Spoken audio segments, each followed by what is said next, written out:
Hi everyone, hope you're doing well from wherever you're watching this channel, depending on your time zone.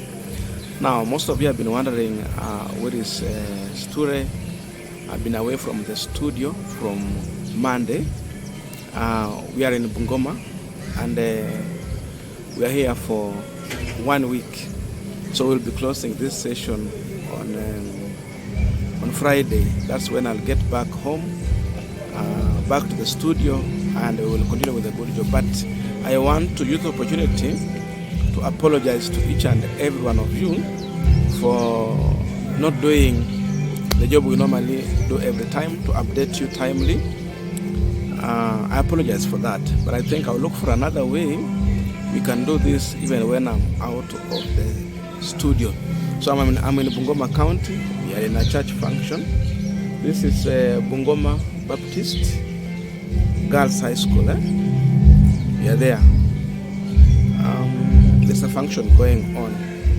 So I apologize to every one of you, and you'll hear some noise, but you'll bear with it.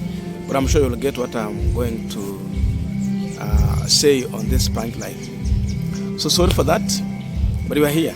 Now, there is a statement that the Prime CS, Musalia Mudavadi, issued, and he is saying that it is difficult on African soil for a president who is seeking second term in office to be defeated. That is a statement from Musalia Mudavadi. I don't know how you take that statement. It is very hard to defeat a sitting president seeking for second term in office. Now, historically, if you check, there is some truth in Musalia Mudavadi's statement. But the question is, how did he mean by defeating? Is it being defeated through the ballot or other ways in terms of someone getting to power, taking over the leadership, taking over the mantle of power? Yes, it is very hard to defeat an African president from being removed from office. But when it comes to the issue of voting, I don't agree with the Musalia Mudavadi statement.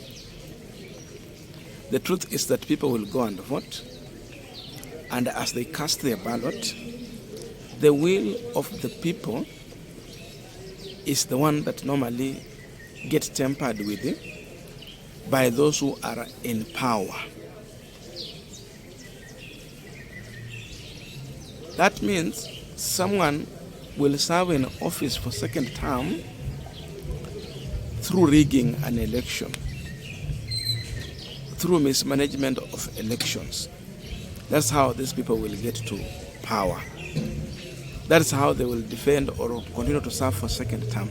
That's also the history that we have in Africa. That is the reputation that Musalia Mudavadi is trying to celebrate.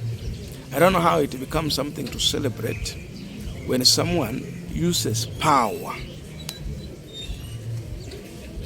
that he has through crook ways to retain the position that he's serving in as the president.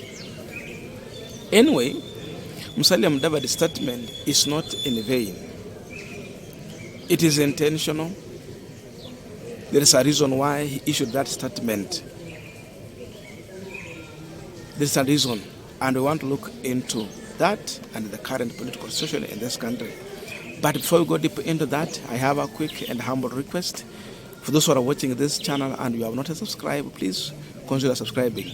By the way, tumerudi nyuma sana because we have not been producing videos, so subscription has gone down. So please just support us. If you are viewing or watching this video and you have never subscribed, just hit the subscription button.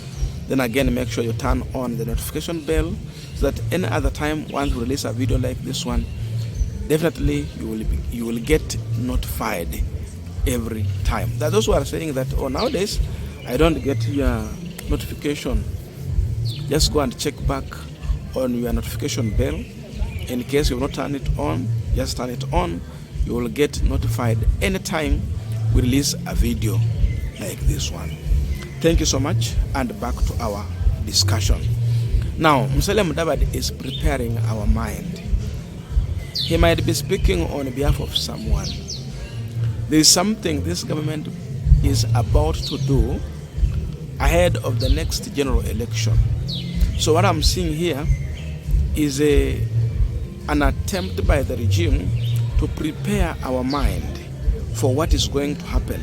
And that thing is very wrong. It is bad. It is against the will of the people.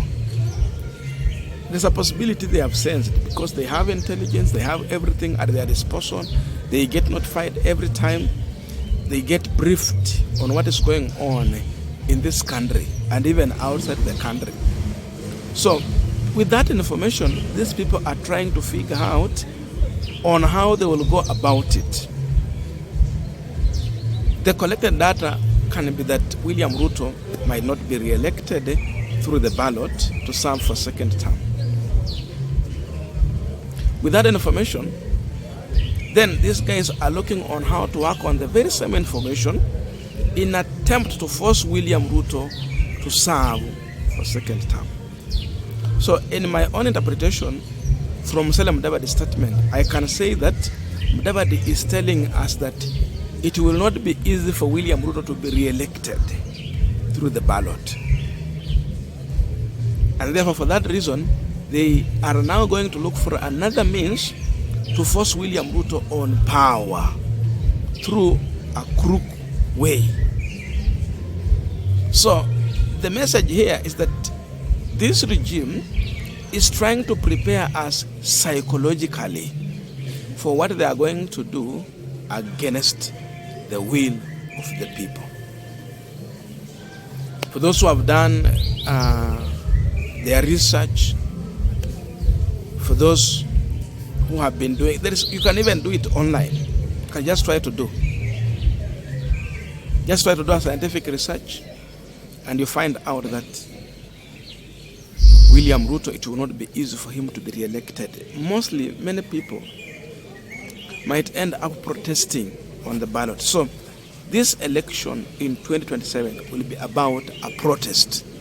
That protest is about the regime. That regime has a leader who has let down Kenyans. So these guys have all this information. And therefore what they are trying to do is to prepare us psychologically.